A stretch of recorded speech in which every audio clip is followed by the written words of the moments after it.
महाराष्ट्र के विधानसभा चुनाव के नतीजों को लेकर विवाद कम होने का नाम नहीं ले रहा है। जहां कुछ लोग इस चुनाव में ईवीएम के छेड़छाड़ तो कुछ लोग इजरायली टेक्नोलॉजी का इस्तेमाल कर ईवीएम को हैक करने का आरोप लगा रहे हैं, तो वहीं दूसरी तरफ सोलापुर जिले के मालसीरस विधानसभा सीट के मार्कड़वाड़ी गांव के लोगों ने चुनाव को खारिज करते हुए बैलेट बॉक्स पर मॉक वोटिंग करने का फैसला किया था, लेकिन पुलिस ने इजाजत नहीं दी और इसे रद्द कर दिया गया, जिसके बाद विवाद गर्मा गया। क्या है ये पूरा मामला, आपको इस वीडियो में बताएंगे। नमस्कार, आप देख रहे हैं लोकमत हिंदी और मेरा नाम है सोनू कनौजिया। महाराष्ट्र के विधानसभा चुनाव के नतीजे जब से महायुति के पक्ष में आए हैं, तब से ही विपक्षी दलों की तरफ से कई तरह के आरोप लगाए जा रहे हैं और इसी कड़ी में सोलापुर के से विधानसभा सीट के मार्कड़वाड़ी गांव ने चुनाव नतीजों को खारिज करते हुए बैलेट बॉक्स पर मॉक चुनाव करने का फैसला आज किया था, लेकिन प्रशासन ने इसकी इजाजत नहीं दी और गांव वालों ने अब अपना फैसला वापस ले लिया है। दरअसल इस गांव के लोगों का आरोप है कि विधानसभा चुनाव में उन्होंने शरद पवार की पार्टी के उम्मीदवार उत्तमराव शिवदास जानकर को मतदान किया था, लेकिन विधानसभा चुनाव के नतीजों में इस गांव के पोलिंग बूथ पर बीजेपी के उम्मीदवार राम सातपुते को उनसे ज्यादा वोट मिल गए। बीजेपी को ज्यादा वोट मिलने से ग्रामीण नाराज थे।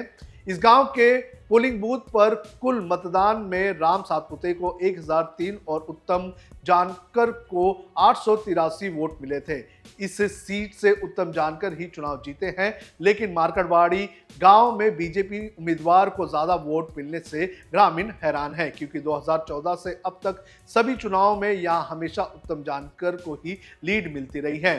चुनाव नतीजों के बाद गांव वालों ने बैलेट पेपर पर दोबारा मतदान करने की अपील स्थानीय प्रशासन से की थी, जिसे प्रशासन ने खारिज कर दिया था। इसी के बाद ईवीएम में गड़बड़ी का आरोप लगाते हुए आज गांव वालों ने खुद बैलेट पेपर पर मतदान का कार्यक्रम आयोजित किया था, लेकिन बाद में ये फैसला वापस ले लिया गया। कहा जा रहा है कि प्रशासन ने दबाव बनाया था। हालांकि प्रशासन ने पहले ही इस मतदान की इजाजत नहीं दी थी। मार्कड़वाड़ी गांव में बड़े पैमाने पर पुलिस आज बंदोबस्त पर लगाए गए थे। स्थानीय प्रशासन ने गांव वालों को कहा है कि मतदान करवाने का अधिकार चुनाव आयोग को है। इस तरह से गांव वाले अवैध पोलिंग बूथ का निर्माण कर मतदान नहीं करवा सकते हैं। अवैध मतदान कार्यक्रम आयोजन करने पर कार्रवाई करने की पुलिस ने चेतावनी भी दी है। अब इस पर विपक्ष ने क्या कहा, ये भी आपको बता देते हैं। महाराष्ट्र कांग्रेस अध्यक्ष नाना पटोले ने गांव वाले के इस फैसले की तारीफ की। उन्होंने सोशल मीडिया प्लेटफॉर्म एक्स पर एक पोस्ट में गांव वालों के जज्बे को सलाम किया और सरकार पर हमला किया।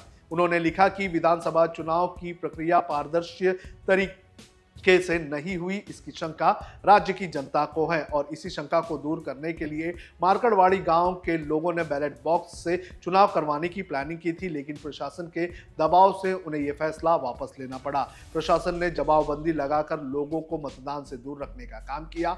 मार्कड़वाड़ी गांव के लोगों के साथ प्रशासन अंग्रेजों की तरह बर्ताव कर रहा है, जिससे ईवीएम और निष्पक्ष चुनाव की प्रक्रिया पर सवाल उठने लगे हैं। उन्होंने आगे लिखा कि ईवीएम में कोई गोलमाल नहीं है, ये प्रशासन ने लोगों को समझाने और पुलिस का दबाव भाजपा के जरिए लाने की वजह से मौका खो दिया है।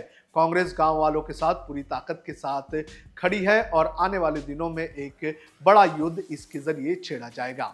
वहीं शिवसेना यूबीटी सांसद प्रियंका चतुर्वेदी ने एक न्यूज आर्टिकल को शेयर करते हुए एक्स पर एक पोस्ट लिखा और कहा कि अगर ईवीएम से चुनाव पारदर्शी तरीके से हुए हैं तो डर किस बात का है। तो इस तरह से जो मार्कड़वाड़ी गांव के लोगों का ये जो मुद्दा है, इसको लेकर जो विपक्षी दल है, खासतौर पर कांग्रेस और शिवसेना यूबीटी, इनकी तरफ से पूरा समर्थन मिला है। लेकिन जो चुनावी प्रक्रिया आज मॉक तरीके से यहाँ पर होने वाली थी, उस प्रक्रिया को रद्द कर दिया गया है, क्योंकि प्रशासन ने यहाँ पर जमावबंदी का कानून लगा दिया है। हालांकि सुबह से ही यहाँ पर टेंट लगाकर लोग जमा हुए थे, लेकिन अब उन्होंने ये फैसला वापस ले लिया है।